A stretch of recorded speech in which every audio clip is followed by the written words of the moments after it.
এর আগের ভিডিওয়ে আমরা লাস্ট পড়েছিলাম সংরক্ষী বল অসংরক্ষী বল পর্যন্ত এবং লাস্টে কিছু অঙ্কও করেছিলাম। আজকের ভিডিওয়ে আমরা নতুন বিষয় শুরু করব। তোমরা যদি কেউ আগের ভিডিওগুলি না দেখে থাকো তাহলে ডেসক্রিপশনে লিংক দেওয়া থাকবে, সেখান থেকে দেখে নিতে পারো। আর না হলে প্লেলিস্টে গিয়ে ক্লাস এক্সআই অথবা কার্যক্ষমতা শক্তি অর্থাৎ ওয়ার্ক পাওয়ার এনার্জি দিয়ে সেই প্লেলিস্টে সার্চ করলেও সেখান থেকে ভিডিওগুলি পেয়ে যাবে। আজকের ভিডিওয়ে প্রথমে যে বিষয়টি নিয়ে আলোচনা করব সেটা হচ্ছে উল্লম্ব বৃত্তপথে বস্তুকণার গতি। মনে করি m ভর বিশিষ্ট কোনো বস্তুকে সুতোয় বেঁধে l ব্যাসার্ধের বৃত্তপথে আমরা ঘোরাচ্ছি। ধরে নাও এটা একটা বৃত্তপথ, এই বৃত্তপথে বস্তুকণাটি ঘোরানো হচ্ছে। এটা হচ্ছে তার কেন্দ্রবিন্দু। প্রথমে বস্তুকণাটি এই অবস্থানে থাকলো, পরবর্তীকালে উপরে উঠেছে। ধরে নাও এটা a অবস্থান, এটা হচ্ছে b অবস্থান।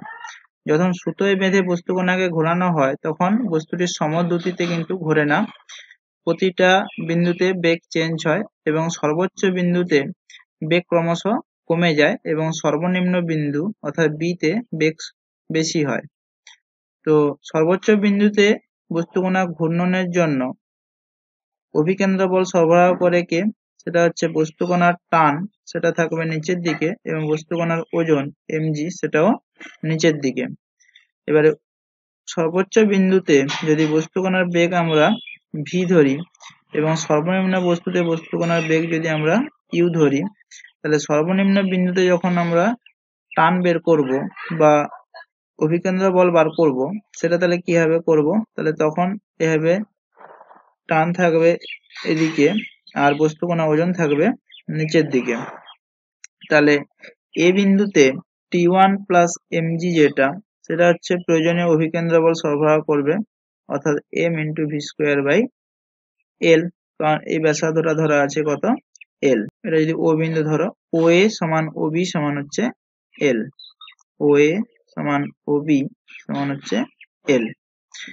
এবারে যখন সর্বোচ্চ বিন্দুতে বস্তু থাকবে অর্থাৎ এ বিন্দুতে, তখন এই T1 এর যে মানটা সেটা নিয়ারলি ইকুয়াল টু আমরা 0 ধরতে পারি, অর্থাৎ জাস্ট বস্তুকণাটি এই এ পথকে ক্রস করবে, সেই মুহূর্তে টানটা 0 হয়ে যায়।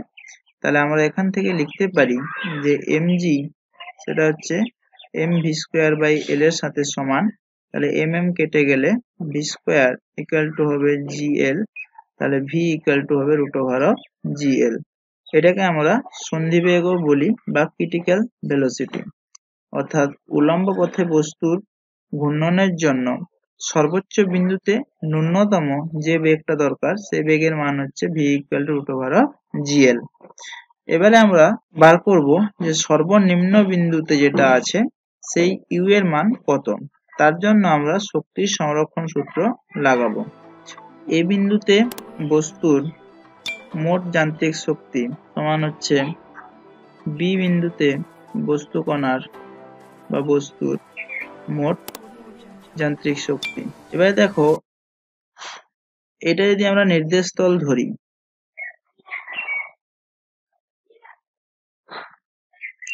তাহলে নির্দেশ তলের সাপেক্ষে এ বিন্দু কত উচ্চতায় আছে?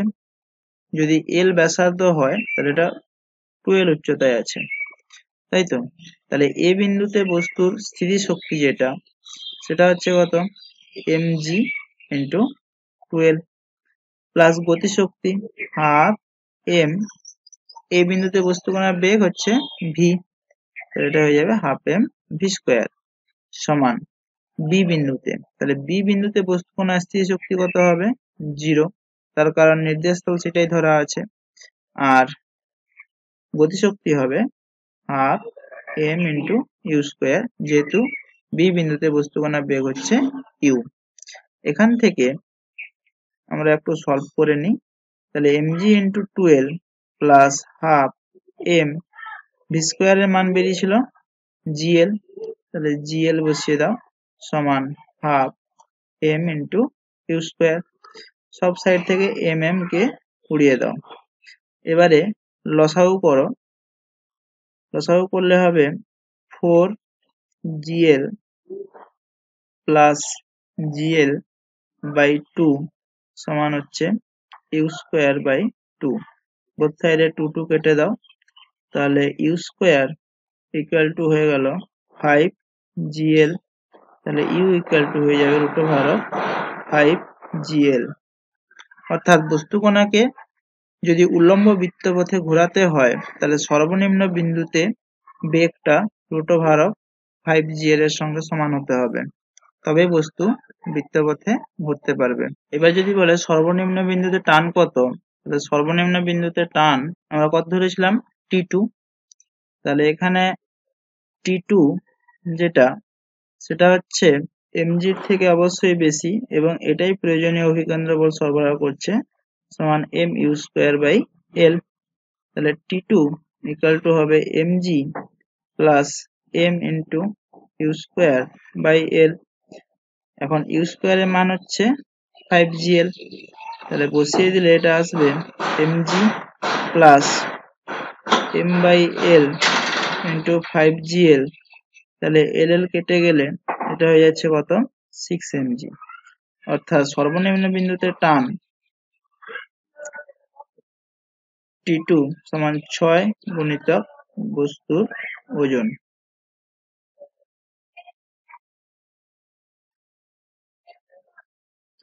এটা অনেক সময় প্রমাণ করতে বলে যে উল্লম্ব বৃত্তপথে বস্তুর ঘূর্ণনের সময় দেখাও যে সর্বনিম্ন বিন্দুতে টান সমান 6 ইন্টু বস্তুর ওজন এবং সর্বনিম্ন বিন্দুতে বেগ সমান √5gl। যদি তোমাদেরকে অনেক সময় বলে যে r ব্যাসার্ধের বৃত্তপথে ঘোরানো হচ্ছে, তখন সর্বনিম্ন বিন্দুতে বেগ হবে √5gr এবং সর্বোচ্চ বিন্দুতে বেগ হবে অর্থাৎ সন্ধি বেগ যেটা সেটা হচ্ছে √gr। এবার একটা কোশ্চেন দেখো, বলছে উল্লম্ব বৃত্তপথে জলপূর্ণ পাত্রকে যখন আমরা আবর্তন করাই তখন জল কেন পড়ে যায় না। তাহলে ধরে নাও এখানে একটা বালতি আছে, সেই বালতির নিচের দিক অংশটা হচ্ছে এটা এবং এটা তার হচ্ছে হাতল। তাহলে সে যখন বৃত্তপথে ঘুরবে তখন এভাবে ঘুরবে, তাহলে জল কেন পড়ে যায় না সেটা যদি আমরা দেখতে চাই, তাহলে উল্লম্ব পথে যখন বালতিটি ঘুরছে তখন সর্বোচ্চ বিন্দু যদি বেগ কিছু একটা থাকে, তাহলে অপকেন্দ্র বল হবে কত m into V square by r ধরে নিলাম, যেখানে r হচ্ছে বৃত্তপথের ব্যাসার্ধ আর ভি হচ্ছে সর্বোচ্চ বিন্দুতে বালতিটির বেগ। সেই অপকেন্দ্র বল বালতির মধ্যে যে জল আছে তার ওজনের সাথে যদি সমান হয় তবে হচ্ছে জল পড়বে না, এবং এই অপকেন্দ্র বলটাকে বালতির মধ্যে থাকা জলের যে ওজন তার থেকে বেশি হতে হবে। তাহলে m into V square by r greater than equal to mg। mm কেটে দিলে v square greater than equal to rg, তাহলে v greater than equal to √rg। অর্থাৎ সর্বোচ্চ বিন্দুতে বেগ যদি √rg এর কোনো কারণে কমে যায়, অর্থাৎ যদি সর্বোচ্চ বিন্দুতে বেগ √rg থেকে কমে যায় তখন জল পড়ে যাবে, আর তার থেকে বেশি হলে পাত্র থেকে জল নিচে পড়বে না। ইকুয়াল টু √rg সেটা হচ্ছে পাত্র থেকে জল না পড়ার জন্য সর্বোচ্চ বিন্দুতে ন্যূনতম বেগের রাশিমালা। একটা কোশ্চেন দেখো, বলছে এই উচ্চতা থেকে একটি বস্তু নতল বরাবর নেমে সমতলে না গিয়ে r ব্যাসার্ধের বৃত্তপথে ঘুরে গেল, h এর সর্বনিম্ন কত মানের জন্য বস্তুটি এই গতি সম্পন্ন করতে পারবে, ঘর্ষণ অগ্রাহ্য করো। ধরে নাও একটি নততল আছে, সেই নততলের উপরে কোনো একটা বস্তু যদি আমরা m ভরে রেখে দিই তাহলে বস্তুটি নততল বরাবর নামবে,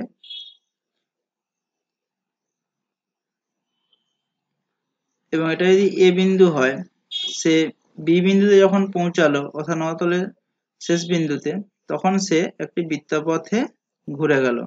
সেই বৃত্তপথের ব্যাসার্ধ দেওয়া আছে কত r। এখন বলছে যে এই নততলের যে উচ্চতা h এর মান সর্বনিম্ন কত হতে হবে যাতে b বিন্দুতে বস্তুটি বৃত্তপথ পরিভ্রমণ করতে পারে। তো আমরা জানি যে কোনো একটা উল্লম্ব পথে যখন কোনো বস্তু ঘুরে তার সর্বনিম্ন বিন্দুতে বেগ যেটা হবে সেটা হয় কত √5gr, যাতে সে উল্লম্ব পথটা পরিভ্রমণ করতে পারে তার জন্য তার সর্বনিম্ন বিন্দুতে সবচেয়ে নিচের বিন্দুতে যে বেগটা সেটা হয় √5gr। তাহলে আমাদের এখানে h এর মান বার করতে গেলে কি করতে হবে, এ বিন্দুতে বস্তুর স্থিতিশক্তি সমান বি বিন্দুতে বস্তুর গতিশক্তি। মানে আমরা এখানে কি লাগালাম, শক্তির সংরক্ষণ সূত্র লাগাচ্ছি।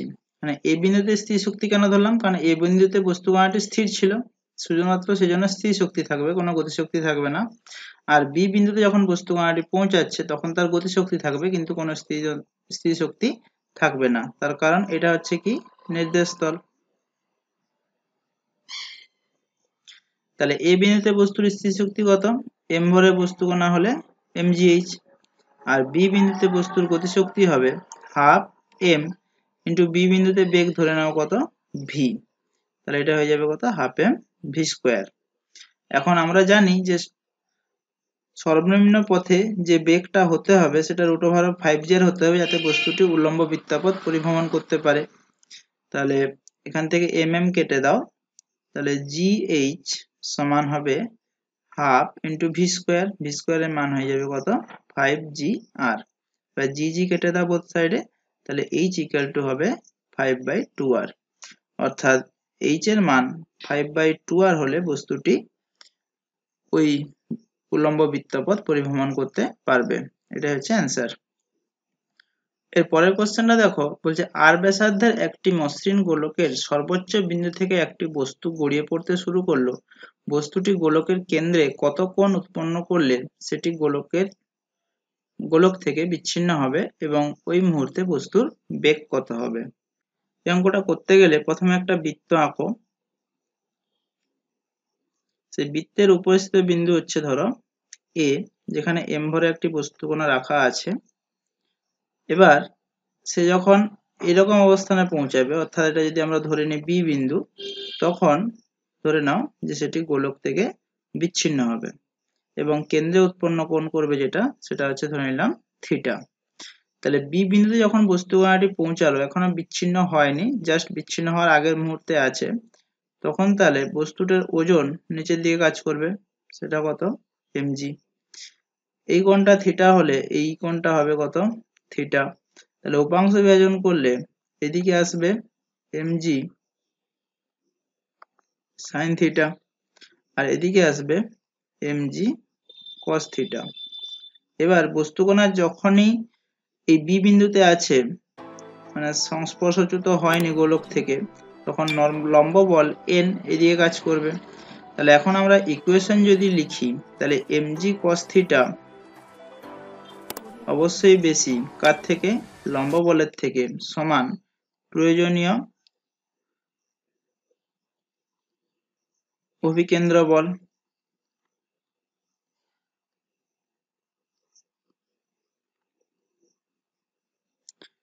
এবার বি বিন্দুতে বস্তু কণার বেগ যদি আমরা v ধরি, তাহলে এই প্রয়োজনীয় অভিকেন্দ্র বল যেটা হয়ে যাবে সেটা কত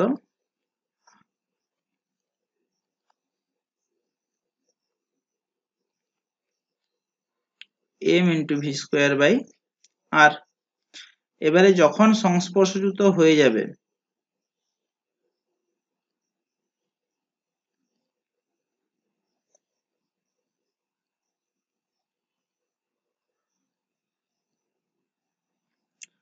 n এর মান কত হবে তখন 0, অর্থাৎ mg cos theta equal to হবে m into V square by R. এখান থেকে আমরা বেগটা পেয়ে যাব, এটাকে 1 নম্বর সমীকরণ দাও। এবার ভাবো যে যখন বস্তুটি এ বিন্দুতে ছিল তখন কত শক্তি, আর বি বিন্দু যখন এলো তখন কত শক্তি। মানে এবারে আমরা কি করব, শক্তির সংরক্ষণ সূত্র লাগাবো। তাহলে এ বিন্দুতে শক্তি সমান বি বিন্দুতে শক্তি।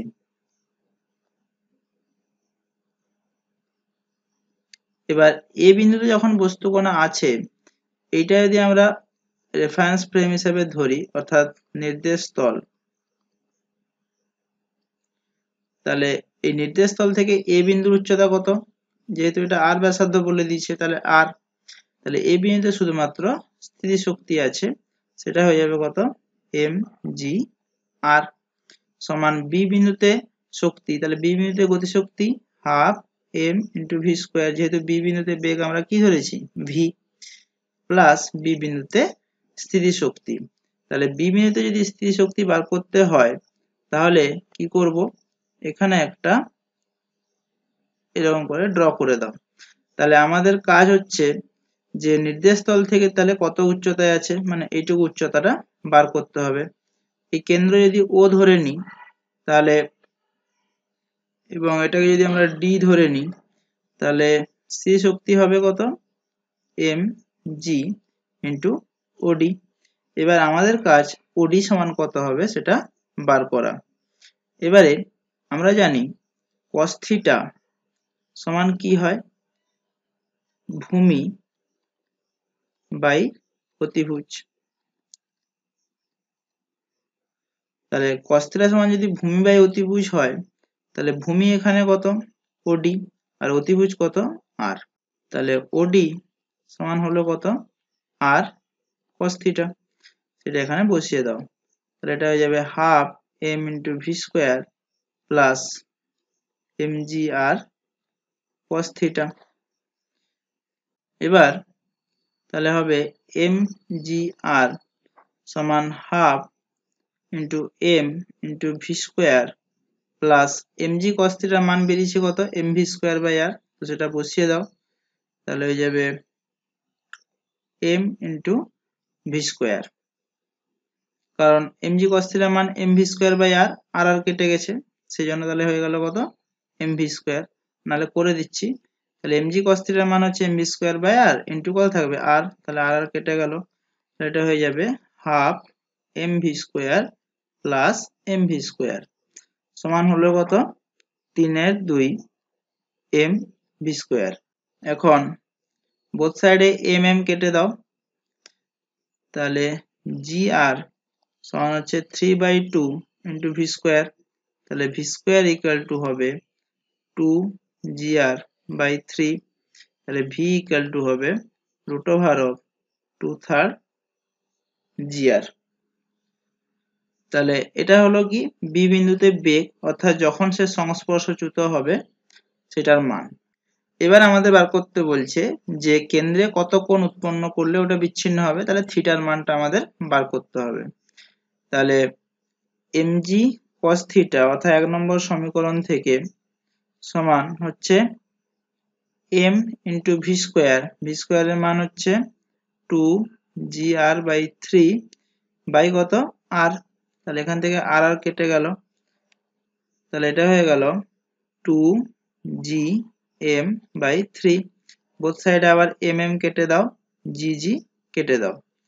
তাহলে সেখান থেকে দেখতে পেলাম আমরা cos থিটা ইকুয়াল টু 2/3, তাহলে থিটা সমান হবে cos ইনভার্স অফ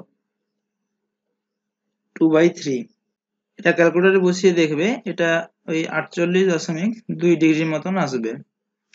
তাহলে আমাদের দুটো উত্তর চেয়েছিল, একটা গোলকের কেন্দ্রে কত কোণ উৎপন্ন করবে আর একটা হচ্ছে সেখানে বেগ কত হবে, অর্থাৎ যখন গোলক থেকে বিচ্ছিন্ন হবে তখন বেগ হবে √2/3 জি আর, আর কোণটা হবে 48.2 ডিগ্রি। পরের কোশ্চেনটা দেখো, বলছে একটি অর্ধ গোলাকৃতি মসৃণ পাত্রের গা বেয়ে একটি মসৃণ ব্লককে এ বিন্দু থেকে ছেড়ে দেওয়া হলো, বি বিন্দুতে ব্লকটির উপর পাত্রের লম্ব প্রতিক্রিয়া কত হবে, এবং এই চিত্রটি দেওয়া আছে। তাহলে আমরা যদি অঙ্কটি সলভ করতে চাই তাহলে আমাদের প্রথম কাজ হচ্ছে যে এ বিন্দু থেকে যখন বি বিন্দুতে এসছে তাহলে শক্তির সংরক্ষণ সূত্র অনুসারে এ বিন্দুতে শক্তি আর বি বিন্দুতে শক্তি কত হবে সেটার একটা রিলেশন বার করব, সেখান থেকে লম্ব প্রতিক্রিয়ার রাশিমালাটা বার করতে পারবো। তাহলে প্রথম কাজ হচ্ছে এ বিন্দুতে শক্তি ইকুয়াল টু বি বিন্দুতে শক্তি। তাহলে এ বিন্দুতে শক্তি যদি আমরা বার করতে চাই তাহলে কি করে বার করব সেটা, তাহলে এই বি যে অবস্থানটা আছে এটাকে নির্দেশ তল হিসাবে ধরো, এবং এই গোলাকৃতি যে পাত্রটা দেওয়া আছে তার ব্যাসার্ধ যদি আমরা r ধরি, মানে এই পুরোটা যদি আমরা r ধরি, তাহলে এইটুকু অংশের উচ্চতা কত সেটা আমাকে প্রথমে বার করতে হবে, তবে স্থিতি শক্তি বেরাবে। তাহলে এই কোণটা যদি এখানে থিটা দেওয়া আছে, তাহলে এই কোণটাও কত হবে? থিটা। তাহলে আমরা জানি লম্ব বাই অতিভুজ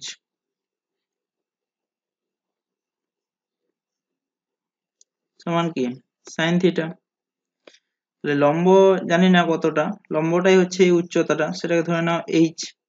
তাহলে h বাই অতিভুজ, অতিভুজ কত? r সমান সাইন থিটা। তাহলে h সমান হয়ে গেল কত? r sine theta.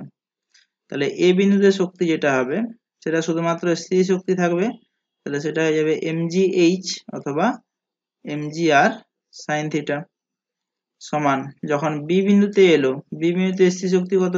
0। আর গতি শক্তি কত হবে সেটা ধরে নাও half m into V square, যেখানে v হচ্ছে কি এই b বিন্দুতে বস্তুকণা যখন পৌঁছাবে তার বেগ। তাহলে এখান থেকে আমরা পেলাম V square equal two 2gr sine theta, অর্থাৎ বোথ সাইডে mm কেটে দেওয়া হয়েছে। এবারে আমাদের বলছে যে আমার বি বিন্দুতে লম্ব প্রতিক্রিয়া কত হবে। তাহলে একটু যদি উপাংশ বিভাজন করি আমরা, তাহলে m ভরের বস্তুকণা যদি এসে থাকে, তাহলে এদিকে কাজ করবে ওজন কত? mg। আর এদিকে যদি একটা বলের উপাংশ ভাবি, তাহলে এটা থিটা হলে এটা কত হবে? থিটা। তাহলে এদিকে হয়ে যাচ্ছে কত? mg cos থিটা, আর তার লম্ব দিকে হবে mg sin থিটা।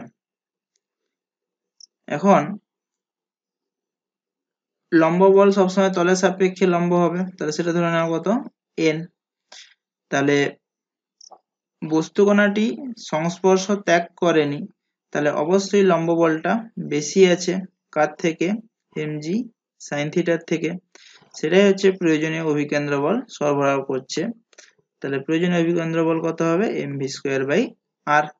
এবারে ভি স্কয়ারের যে মান বেরিয়েছিল সেটা এখানে পুট করে দাও, তাহলে সেটা হবে m by r into v square সমান বেরিয়েছিল 2gr sin থিটা।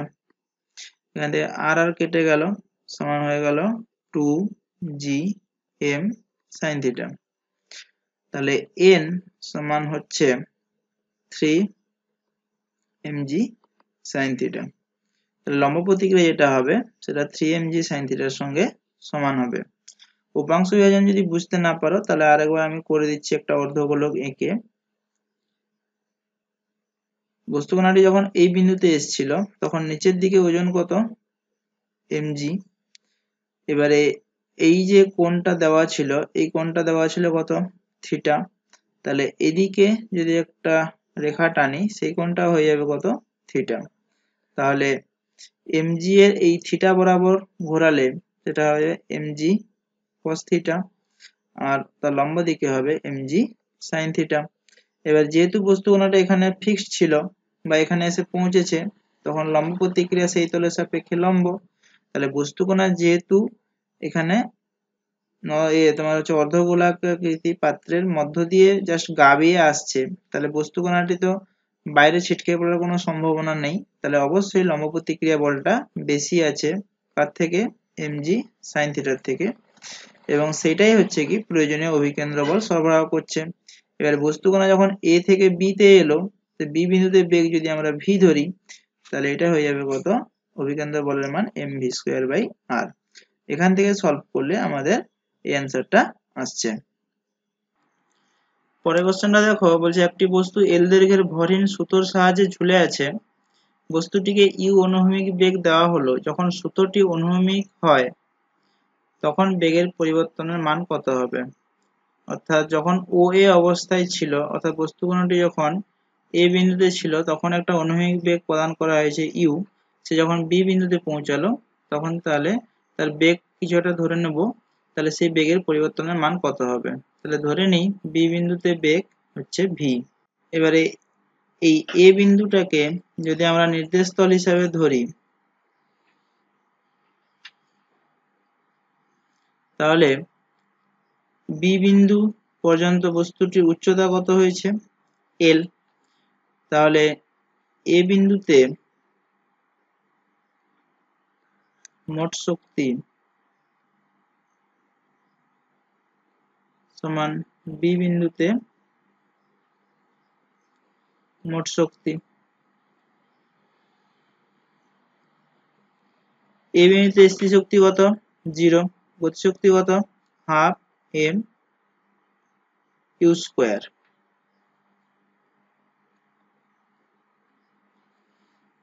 আর বি বিন্দুতে যখন বস্তুটি পৌঁছালো তখন স্থির শক্তি হলো mgl আর গতিশক্তি হলো half M into V square. একে সমাধান করলে বোথ সাইডে এম গুলা কেটে দাও, তাহলে হচ্ছে ইউ স্কোয়ার বাই 2 সমান g l plus v square by 2। তাহলে ভি স্কোয়ার বাই 2 সমান হচ্ছে u square by 2 minus g l সমান হচ্ছে u square minus 2gl by 2। Both সাইডে 2 2 কেটে দাও, তাহলে ভি স্কোয়ারের মান বেরালো ইউ স্কোয়ার মাইনাস 2gl। এবার আমাদের বলেছে বেগের পরিবর্তন কত হবে। তাহলে এদিকটা যদি আমরা এক্স অক্ষ ধরি আর উপরের দিকটা যদি আমরা ওয়াই অক্ষ ধরি, তাহলে বেগ পরিবর্তন যেটা হয়েছে সে ডেল্টা ভি সমান হবে ভি জে ক্যাপ। মানে বস্তুটা যখন বি বিন্দুতে পৌঁছালো তখন তাহলে তার স্পর্শক বরাবর বেগ কত? ভি। যেন ভি জে ক্যাপ ধরলাম, আর ইনিশিয়ালি ছিল এক্স অক্ষ বরাবর, তাহলে ইউ আই ক্যাপ। এবার বেগের পরিবর্তনের ম্যাগনিটিউড যদি বার করি, সেটা হবে root over of v square plus u square সমান রুট ওভার অফ ভি স্কোয়ারের মান বসিয়ে দাও, তাহলে সেটা হচ্ছে u square minus 2gl plus u square সমান হলো root over of 2u square plus minus 2gl সমান রুট ওভার অফ 2 কমন নিলে এটা হয়ে যাবে কত? U square minus g l. এটা হচ্ছে অ্যান্সার। এবার দেখো স্থিতিস্থাপক ও অস্থিতিস্থাপক সংঘর্ষ। স্থিতিস্থাপক সংঘর্ষ কি? বাহ্যিক বলের অনুপস্থিতিতে, অর্থাৎ বাইরে থেকে যদি কোনো বল প্রয়োগ করা না হয়, যে সংঘর্ষে বস্তুকণার মোট গতিশক্তি সংরক্ষিত থাকে, এরকম সংঘর্ষকে আমরা বলবো স্থিতিস্থাপক সংঘর্ষ। তাকে স্থিতিস্থাপক সংঘর্ষ বলে। অপরদিকে বাহ্যিক বলের অনুপস্থিতিতে যে সংঘর্ষে বস্তুকণার গতিশক্তি সংরক্ষিত থাকে না, তাকে অস্থিতিস্থাপক সংঘর্ষ বলে। এটা মনে রাখবে, কাদায় কাদায় সংঘর্ষ। অর্থাৎ অস্থিতিস্থাপক সংঘর্ষে বস্তুকণা দুটি পরস্পর জুড়ে যায়। ধরো এই বস্তুকণার কিছু একটা বেগ ছিল, এই বস্তুকণারও কিছু একটা বেগ ছিল, এরা সংঘর্ষ লাগার পরে এরা একসঙ্গে কাছাকাছি আসবে, তারপরে এরা কম্বাইন্ড সিস্টেম হয়ে একটাই মাত্র বেগে মুভ করবে। অর্থাৎ অস্থিতিস্থাপক সংঘর্ষে সবসময় মনে রাখবে, সংঘর্ষের পর বস্তুকণা দুটি জুড়ে একটা নির্দিষ্ট বেগে গতিশীল হবে। এবারে দেখো সংঘর্ষ গুণাঙ্ক। একে সাধারণত আমরা ই দ্বারা প্রকাশ করব। এই ই সমান আমরা লিখতে পারি সংঘর্ষের পর পরস্পর দূরে সরে যাওয়ার আপেক্ষিক বেগ বাই সংঘর্ষের পূর্বে পরস্পর কাছে আসার আপেক্ষিক বেগ। অর্থাৎ যে দুটি বস্তুকণা থাকে, একটা হচ্ছে m1 ভরের বস্তুকণা, সে যাচ্ছিল u1 বেগে, আরেকটি বস্তুকণা আছে m2 ভরের, সে যাচ্ছিল u2 বেগে। তারপর তাদের সংঘাত হলো, সংঘাতের পর m1 ভরের বস্তুকণা যদি v1 বেগে যায় এবং m2 ভরের বস্তু কণা যদি v2 বেগে যায় তাহলে সংঘাত গুণাঙ্ক বা সংঘর্ষ গুণাঙ্ক E সমান হবে v2 minus v1 by u1 minus u2।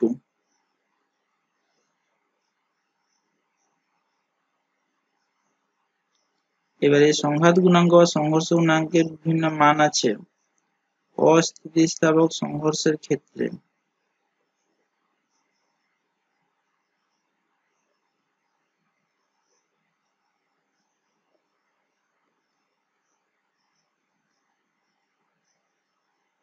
E সমান 0।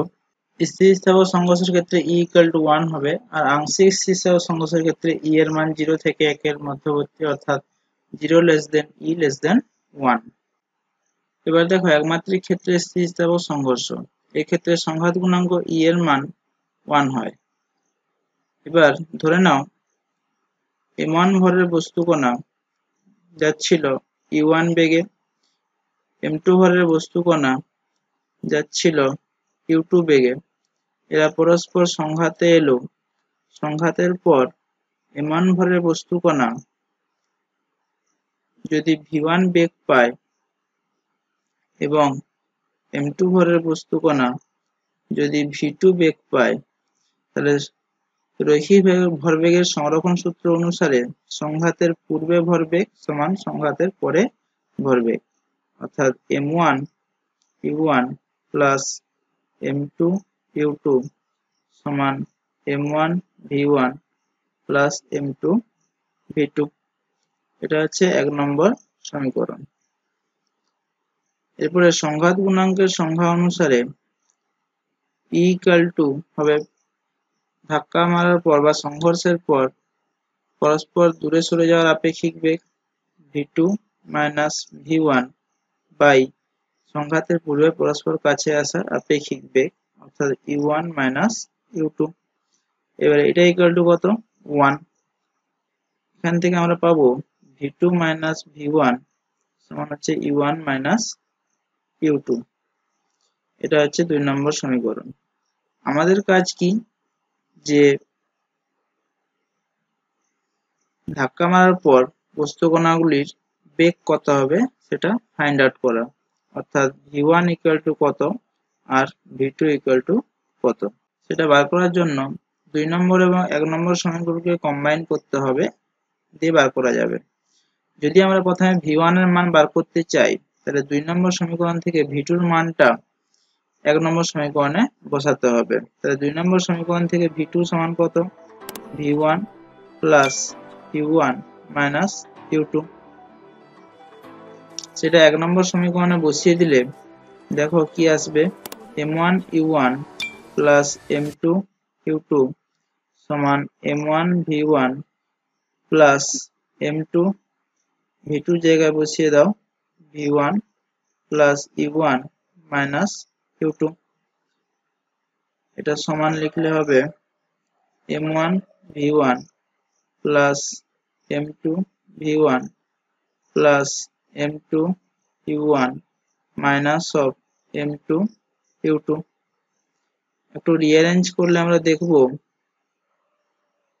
m1 minus m2 whole into u1 plus 2m2 u2 equal to আসবে m1 plus m2 whole into v1।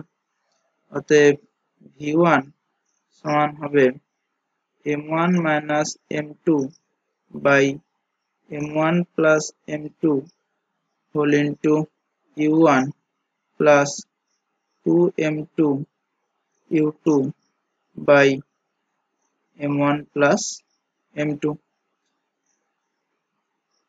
এটা হচ্ছে m1 বস্তুর বেগ ধাক্কা মারার সংঘাতের পর।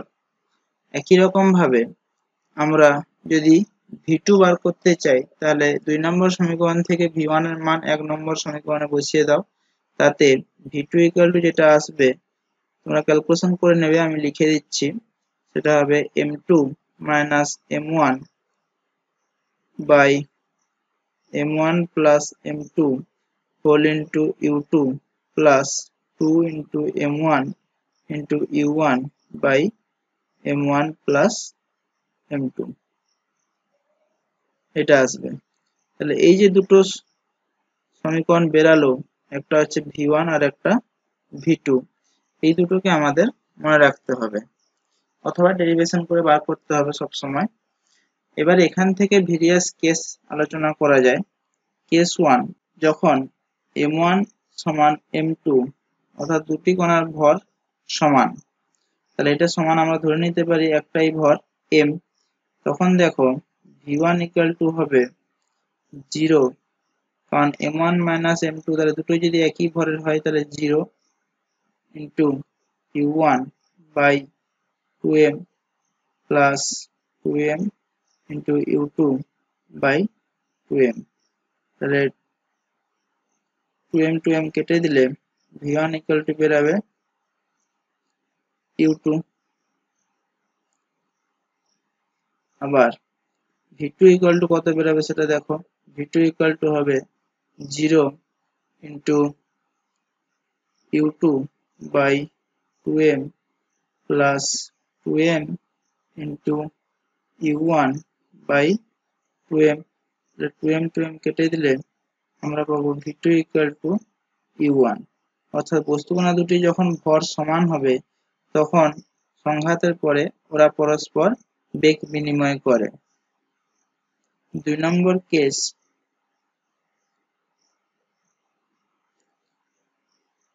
m1 equal to m2 equal to m, কিন্তু m2 হচ্ছে রেস্টে ছিল, অর্থাৎ m2 প্রথমে স্থির ছিল।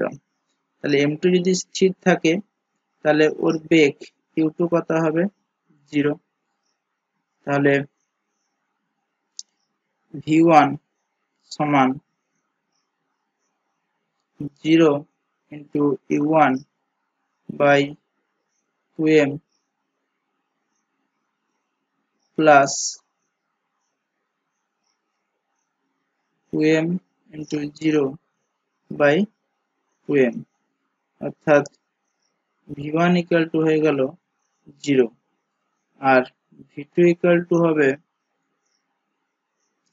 0 into 0 by 2m plus 2m into u1 by 2m, অর্থাৎ v2 equal to হলো u1।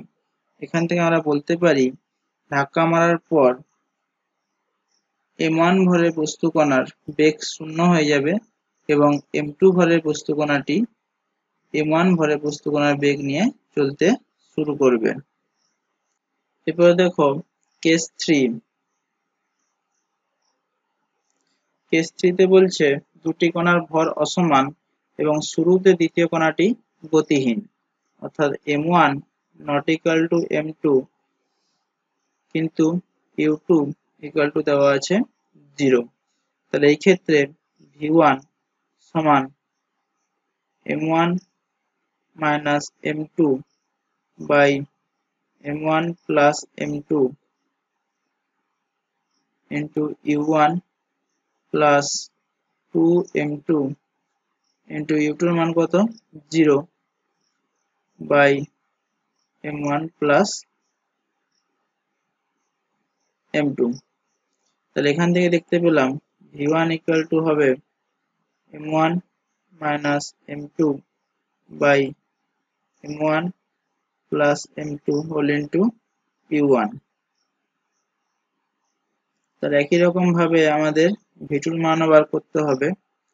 তাহলে v2 সমান হচ্ছে m2 minus m1 by m1 plus m2 whole into u2 এর মান 0 plus 2 into m1 into u1 by m1 plus m2। তাহলে v2 equal to হবে 2 m1 u1 by m1 plus m2। এরপরে দেখো case 4। m1 very very greater than m2, অর্থাৎ প্রথম কণাটি খুব বেশি ভারী এবং দ্বিতীয় কণাটি শুরুতে গতিহীন, অর্থাৎ u2 equal to 0। তাহলে এই ক্ষেত্রে আমরা বলতে পারি m1 মাইনাস m2 যেটা, সেটা নিয়ারলি ইকুয়াল টু তাহলে কত হবে, m1 এর সঙ্গে সমান হবে, এবং m1 প্লাস m2 যেটা, সেটাও নিয়ারলি ইকুয়াল টু m1 এর সাথে সমান হবে। তাহলে এখান থেকে আমরা দেখতে পারি যে v1 যেটা হবে সেটা হচ্ছে m1 into u1 by m1, আর যেহেতু u2 0, তাহলে সেটা হয়ে যাবে 2 into m2 into 0 by m1 plus m2 সমান কত, m1।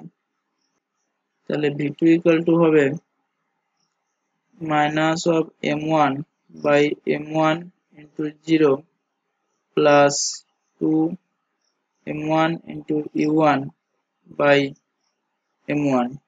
m1 m1 কেটে গেল, তাহলে v2 equal to হবে 2 u1। অর্থাৎ যখন প্রথম কণাটি খুব বেশি ভারী হবে দ্বিতীয় কণাটির থেকে এবং দ্বিতীয় কণাটি গতিহীন হবে, তখন v1 equal to u1 হবে এবং v2 equal to হবে 2u1। এরপর আরেকটা কেস আছে, কেস 5। দ্বিতীয় কণাটি অত্যন্ত ভারী, অর্থাৎ m2 very very greater than m1 এবং শুরুতে গতিহীন, অর্থাৎ u2 equal to কত, 0। তাহলে v1 কত হবে দেখো, তাহলে v1 এর মান ছিল m1 minus m2, তাহলে m2 অবশ্যই বেশি, তাহলে এটা হয়ে যাবে মাইনাস অফ m2 বাই নিচেও আসবে কত, m2, মানে কেস নাম্বার 4 এর মতনই, into u1 plus 2 into m2, আর u2 এর মান কত, 0 বাই m2। তাহলে v1 equal to বেরাবে মাইনাস অফ u1, আর v2 equal to হবে m2 মাইনাস m1, তাহলে শুধুমাত্র হবে m2 বাই নিচেও হবে m2 হোল ইন্টু u2, যেটার মান কত, 0 plus 2 into m1 into u1 by m2। অতএব v2 ইকুয়াল টু হবে 0 প্লাস, এটাও 0 হয়ে যাবে, তার কারণ যেহেতু m2 খুবই বেশি m1 এর থেকে, তাহলে 2m1 u1 by m2, m2 মানটা যদি আমরা অসীম ধরে নিই বা ইনফিনিটি, তাহলে এটা হয়ে যাবে কত, সামথিং বা ইনফিনিটি সমান কত, 0। অর্থাৎ v2 ইকুয়াল টু হয়ে গেল 0। অর্থাৎ প্রথম কণাটি ধাক্কা মারার পর ভারী বস্তুটি যেটা আছে সেটা স্থির থেকে যাবে এবং হালকা বস্তুটি একই বেগ নিয়ে বিপরীত দিকে ফিরে আসবে। একমাত্রিক স্থিতিস্থাপক সংঘর্ষের ক্ষেত্রে এই 5টা কেস ভালো করে পড়ে রাখবে। আজকের ভিডিও এই পর্যন্তই। নেক্সট ভিডিওতে আমরা পরবর্তী বিষয়গুলো নিয়ে আলোচনা করব। এই ভিডিওটি দেখতে গিয়ে যদি কোথাও কিছু অসুবিধা হয়ে থাকে তাহলে অবশ্যই কমেন্ট সেকশনে জানাবে। ভিডিও যদি ভালো লেগে থাকে তাহলে অবশ্যই একটা লাইক করবে এবং ভিডিওটিকে যতটা পারবে শেয়ার করবে। ভিডিওটিকে দেখার জন্য ধন্যবাদ।